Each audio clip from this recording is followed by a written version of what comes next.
La crainte de ce que les choses ne changent jamais. Le mensonge de jamais. Vous ne changerez jamais. Les membres de votre famille ne changeront jamais. Vos circonstances ne changeront jamais. Vous n'aurez jamais d'argent. Vous ne vous marierez jamais. Vous n'aurez jamais de paix. Vous ne jouirez jamais de votre vie. Les mensonges de jamais. Laissez-moi vous dire quelque chose. Tout peut être sujet de changement, sauf Dieu. Et tout change vraiment. Regardons un passage biblique, Hébreux 13, 5 et 6. C'est un peu long au début, mais tenez bon, car ça va devenir si bon. Que votre caractère ou disposition morale ne se livre pas à l'amour de l'argent, y compris l'avidité, l'avarice, la convoitise et la soif des biens terrestres, et contentez-vous de vos circonstances présentes et de ce que vous avez. Donc, où que vous en soyez en ce moment, ne craignez pas qu'il ne change jamais. Dites, eh bien, je vais être un petit campeur heureux là où j'en suis, car Dieu a un plan. Lisons le reste du verset. Il dit, car Dieu lui-même a dit, je ne te laisserai point et je ne t'abandonnerai point sans aide. Je ne te laisserai jamais impuissant et je ne te délaisserai point et je ne te laisserai jamais tomber, je ne lâcherai jamais prise de toi. Certainement pas, point d'exclamation, point d'exclamation. Waouh, waouh, waouh, waouh, waouh. Donc, je ne dois pas craindre que les choses ne changent jamais, car Dieu a un plan. Maintenant, regardons le verset 6. Nous pouvons donc nous consoler et nous sommes encouragés et nous disons plein de confiance et hardiment, le Seigneur est mon aide et je ne me tourmenterai pas, je ne craindrai point et je ne serai point terrifié. Que pourra donc l'homme me faire?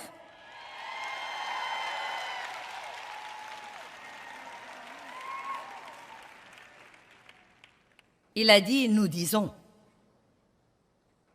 C'est pourquoi il est très important, quand ces mauvaises pensées font la guerre à votre pensée, d'ouvrir la bouche et de dire ce que Dieu dit, et non pas d'ouvrir la bouche et de dire la pensée que l'ennemi vous met dans la pensée. Allons-nous être le porte-parole de Dieu ou le porte-parole de l'ennemi?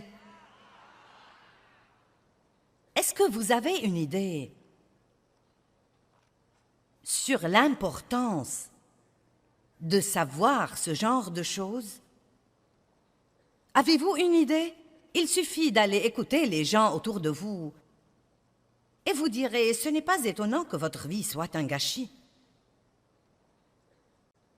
Nous devons apprendre l'importance et la valeur des paroles et comprendre que la mort et la vie sont au pouvoir de la langue. La parole de Dieu est une épée contre l'ennemi. Prenez votre épée et utilisez-la. J'aime la représentation de Jésus dans l'Apocalypse, montant un cheval blanc, ses yeux comme une flamme de feu, et la Bible dit, de sa bouche sortait une épée à double tranchant. Et vous savez ce que c'était la parole de Dieu? De sa bouche sortait une épée à double tranchant. Et si vous pouvez l'imaginer un instant dans l'esprit, quand vous dites la parole, en ce qui concerne l'ennemi, si vous dites la parole dans la foi, c'est juste comme une épée tranchante qui sort de votre bouche et qui le coupe en 1000 morceaux.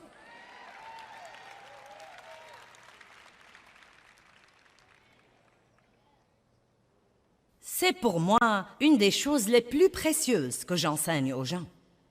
Ça ne suffit pas de connaître la parole. Vous devez apprendre à dire la parole. Quand le diable dit « rien ne changera », dites « Dieu a un plan ». Ça changera. Ensuite, il y a des gens qui craignent que rien ne change jamais et des gens qui craignent le changement. Mais le changement est certain. Très peu de choses dans la vie sont pour toujours. Le savez-vous? Nos corps changent. Quelqu'un comprend déjà ça?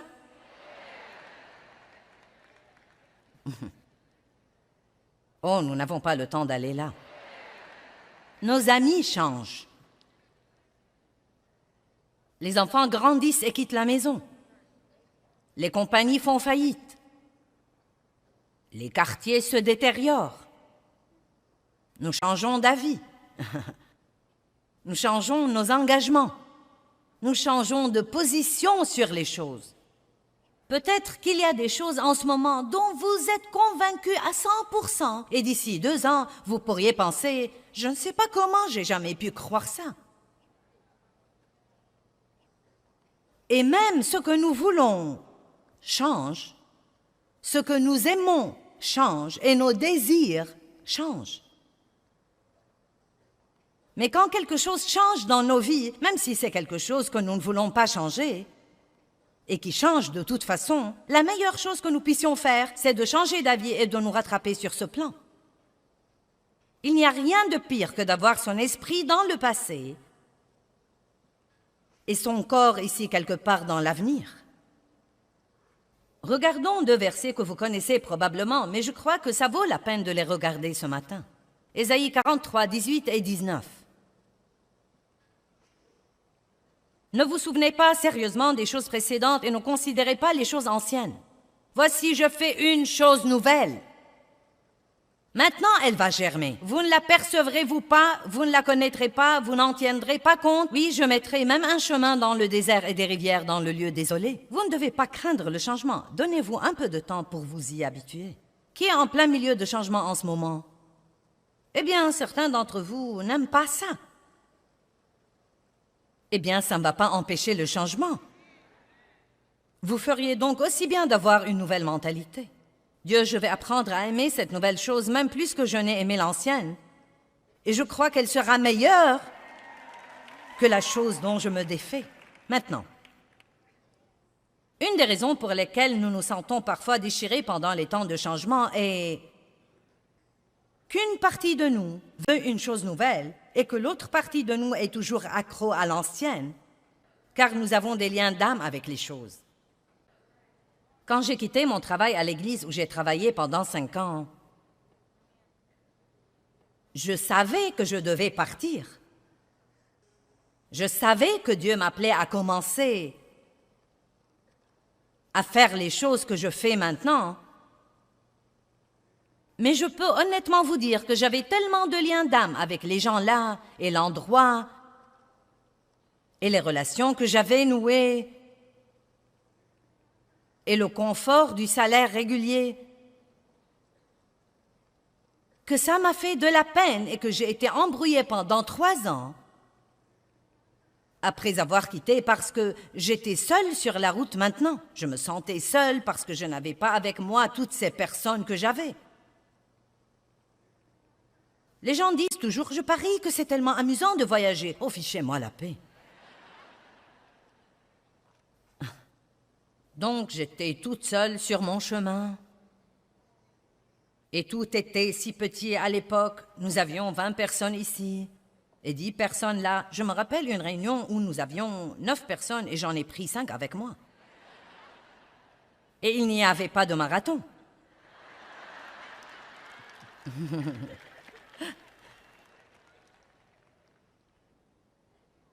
Et donc, quand j'étais en ville, j'allais à l'église le dimanche. Et il y avait là tous mes amis et la belle musique. Et le pasteur parlait de la retraite qu'il venait de faire. Et je me sentais vraiment triste, j'étais presque déprimée. Et ensuite je pensais, oh, j'ai fait ce qu'il ne fallait pas, j'aurais dû rester là. Et honnêtement, je ne savais pas ce qui n'allait pas chez moi.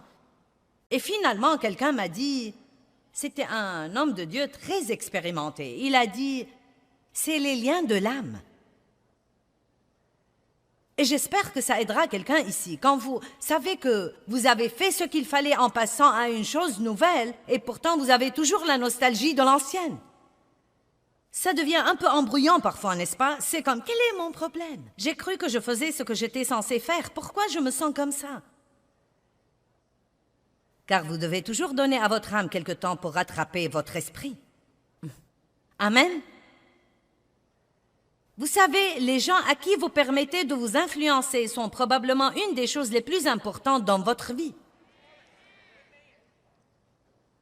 Eh bien, je ne veux pas les blesser. Et je ne veux pas être seule.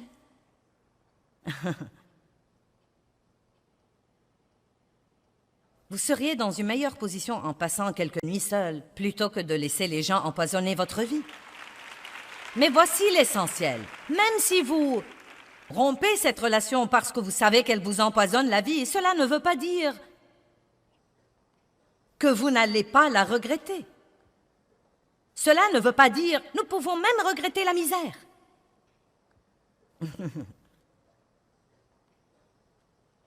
Je m'adresse à certaines personnes, n'est-ce pas? Vous savez, plutôt que de vous asseoir à la table de déjeuner avec tous vos, vous savez, amis au travail, et être comme une décharge pour tous leurs commentaires négatifs et plaisanteries cochonnes et grossièretés et tout ce qu'ils veulent déverser sur vous. Pourquoi ne pas utiliser ce temps pour déjeuner, puis sortir faire une longue promenade agréable et parler à Dieu? Eh bien, je pourrais rater quelque chose. C'est probablement quelque chose que vous devez rater de toute façon. Allez.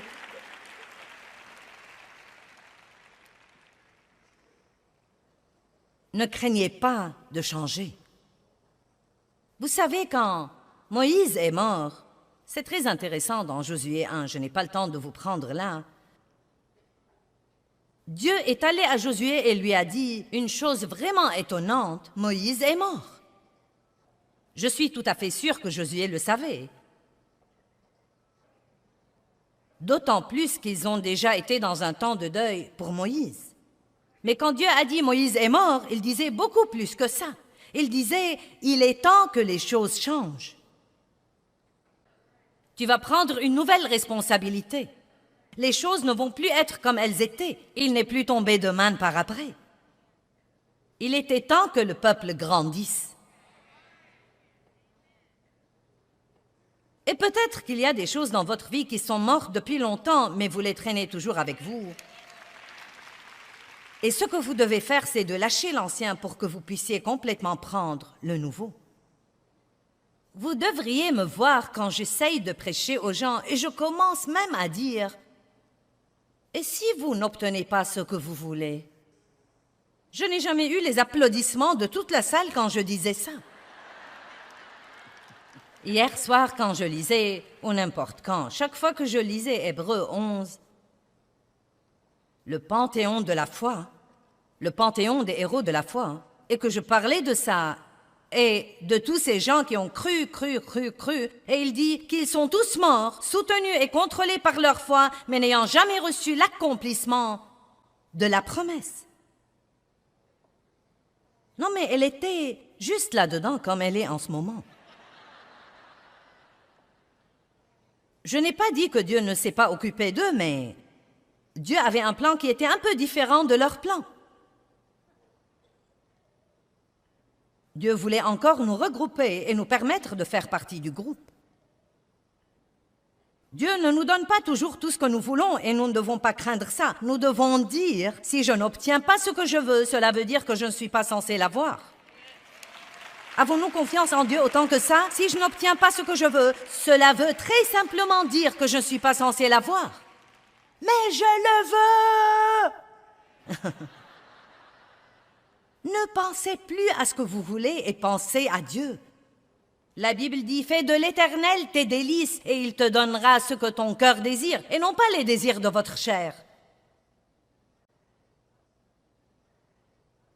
Dieu nous donne certaines des choses que nous voulons, mais il ne nous donne pas toutes les choses que nous voulons, car parfois nous ne sommes pas assez intelligents pour vouloir ce qu'il faut. Il y a des gens qui sont assis ici aujourd'hui, qui ont voulu des choses dans le passé, et vous êtes débrouillés pour l'avoir dans la chair, et maintenant vous regrettez de tout votre cœur de les avoir. Et bon sang, j'ai des amens robustes là-bas.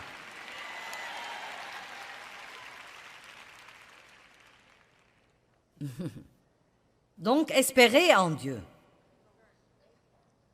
Dieu, je ne veux pas ça si tu ne veux pas que je l'ai.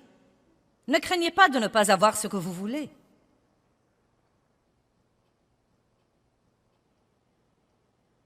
Vous savez, Paul dit dans Philippiens 4, « J'ai appris à être content, dans l'abondance comme dans le besoin. Vous savez pourquoi? Parce qu'il s'était abandonné à Dieu. L'abandon est un merveilleux, merveilleux mot.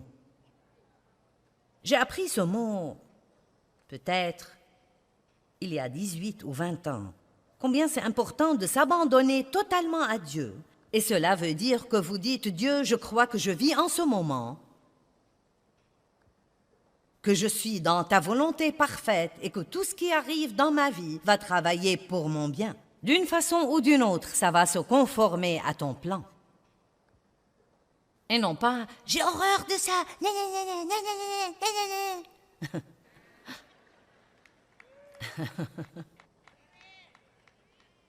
Bon, une dame là au 3e rang aime mon message.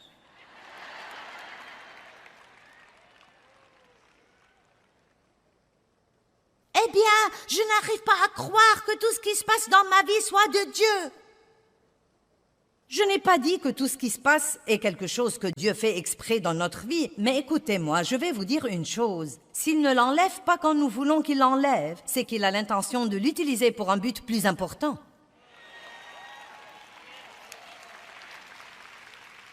La crainte de l'échec.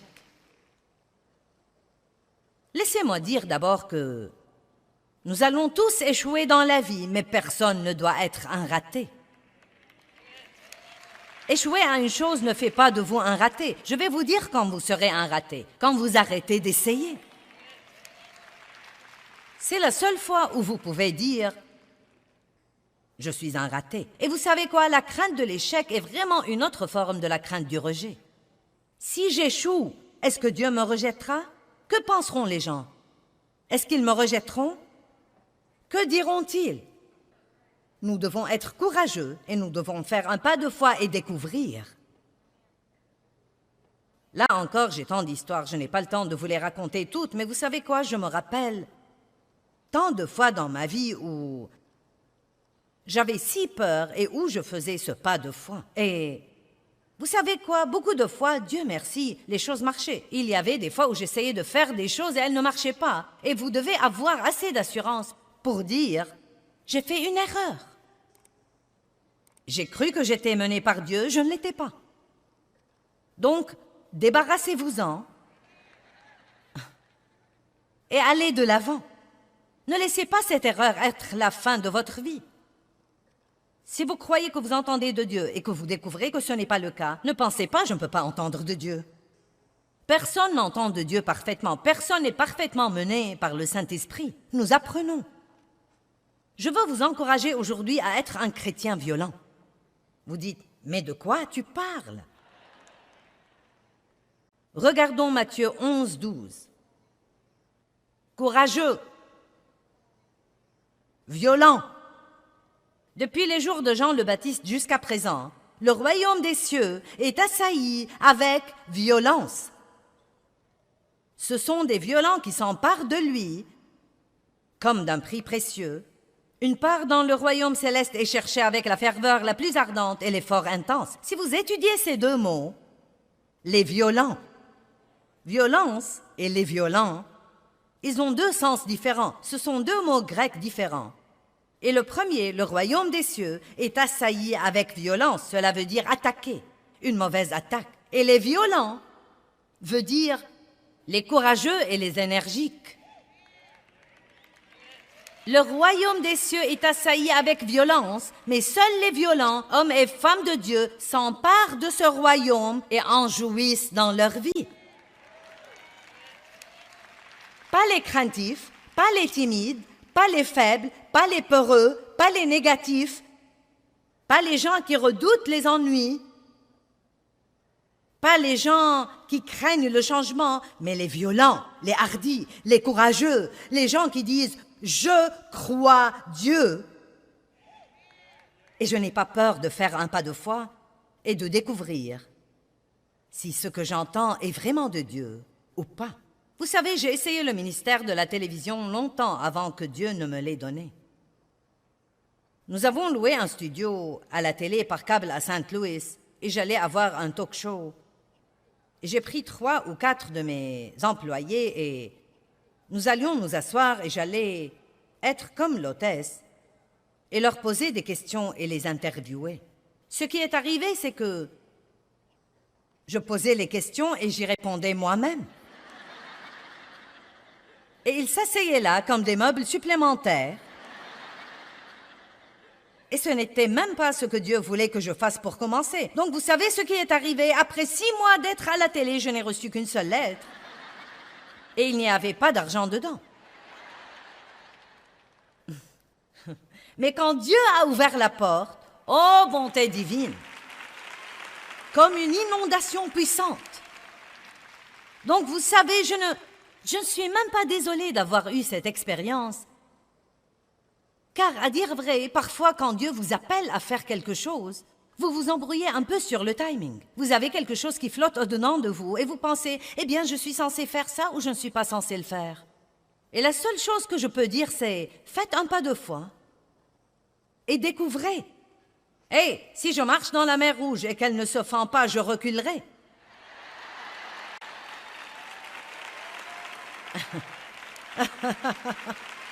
Ce n'est pas trop difficile à comprendre. Le pire que vous puissiez avoir est un orteil humide. Mais ne restez pas là à regarder la mer Rouge toute votre vie et à dire « j'ai peur de découvrir si tu vas te fendre ». Eh bien, j'ai essayé de fendre la mer Rouge en allant à la télévision et j'étais en avance sur le timing de Dieu. Mais quand il l'a fendue, allez! Dieu vous donnera grâce et Dieu vous mettra un chemin. Mais vous savez quoi? Écoutez ce que je vais dire. Dieu vous donnera grâce et Dieu vous mettra un chemin. Mais écoutez maintenant. Mais vous devez être heureux là où vous en êtes. Oh, maintenant vous êtes loin d'être aussi enthousiasmé.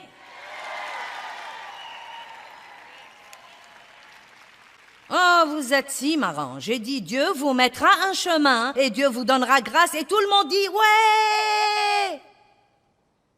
Mais vous devez être heureux là où vous en êtes.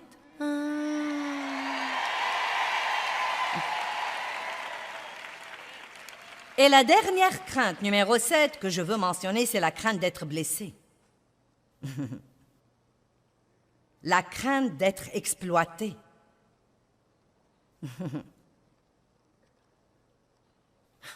Ne vivez pas comme ça. Vous ne devez pas craindre d'être blessé, car je peux vous dire d'avance que vous serez blessé. Ne laissez pas ce genre de crainte vous contrôler. Les gens me marcheront sur les pieds. Personne ne m'appréciera. Tout le monde va m'oublier. Je serai blessé. Les gens profiteront de moi. Ne vivez pas comme ça. Dites, Dieu, je me fierai à toi. Comme quoi, si je m'humilie sous ta main puissante, je me fierai à toi, Dieu. Comme quoi, si j'arrête d'essayer de m'occuper de moi, tu t'occuperas toi-même de moi. Si j'arrête d'essayer de me protéger, Dieu, je crois que tu me protégeras. Et pas seulement ça. J'ai compris il y a longtemps. Oui, si je vais traiter avec les gens, je serai blessé parfois. Mais vous savez quoi? Le guérisseur vit en nous. Dès que nous sommes blessés, nous pouvons aller à lui et dire « Dieu, je m'attends à ce que tu guérisses cette blessure, mais je refuse de vivre dans la crainte. » Laissez-moi clôturer avec 1 Pierre 5, 6 et 7. Je veux que nous le regardions. Et c'est mon commentaire final pour vous aujourd'hui. Humiliez-vous donc sous la main puissante de Dieu, afin qu'il vous élève au temps convenable. Et déchargez-vous de tous vos soucis, toutes vos angoisses, toutes vos inquiétudes, toutes vos préoccupations, une fois pour toutes, sur lui, car lui-même vous aime affectueusement et prend soin de vous attentivement. Arrêtez d'essayer de vous occuper de vous-même et laissez Dieu être Dieu. Amen. Je veux que l'enseignement d'aujourd'hui vous donne une meilleure compréhension, comme quoi nous recevons toutes les bonnes choses que Dieu nous réserve par la foi, mais que nous pouvons aussi recevoir les mauvaises choses que l'ennemi nous réserve par la crainte. Nous devons donc faire confiance à Dieu et cela nous aidera à résister à la crainte. Vous savez, Dieu vous aime et il ne veut pas que vous soyez tourmentés par la crainte ou quoi que ce soit. Il ne veut pas non plus que la crainte vous éloigne de votre destinée.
et déchargez-vous de tous vos soucis, toutes vos angoisses, toutes vos inquiétudes, toutes vos préoccupations, une fois pour toutes, sur lui, car lui-même vous aime affectueusement et prend soin de vous attentivement. Arrêtez d'essayer de vous occuper de vous-même et laissez Dieu être Dieu. Amen. Je veux que l'enseignement d'aujourd'hui vous donne une meilleure compréhension, comme quoi nous recevons toutes les bonnes choses que Dieu nous réserve par la foi, mais que nous pouvons aussi recevoir les mauvaises choses que l'ennemi nous réserve par la crainte. Nous devons donc faire confiance à Dieu et cela nous aidera à résister à la crainte. Vous savez, Dieu vous aime et il ne veut pas que vous soyez tourmentés par la crainte ou quoi que ce soit. Il ne veut pas non plus que la crainte vous éloigne de votre destinée.